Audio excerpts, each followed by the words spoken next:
বিবিরা মাঝে মাঝে খুনসুটি করতো, নবীরে ধরতো, এটা নাই ওইটা নাই এটা দেন। একবার সব বিবিরা টাইট করে ধরছে, ও নবী, আয়েশার ঘরে যেদিন থাকেন সাহাবারা বেশি হাদিয়া পাঠায় কেন? আমাদের ঘরে যেদিন থাকেন পাঠায় না কেন? কালকে জুমার নামাজের পরে ঘোষণা দিবেন সবার ঘরে সমান সমান হাদিয়া। বিশ্বনবী বললেন আবু বকরকে সবাই ভালোবাসে, তাই আবু বকরের মেয়ের ঘরে যেদিন আমার ডেট পরে থাকার সময় ওই দিন হয়তো বেশি হাদিয়া পাঠায়, তোমাদের ঘরে পাঠায় না। আমার বলার কোনো সুযোগ?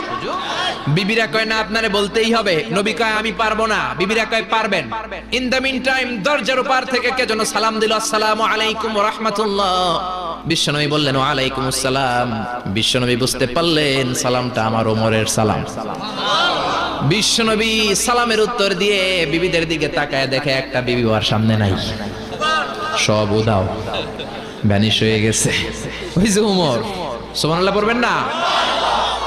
এই জন্য ওমরকে শয়তানও ভয় পেত।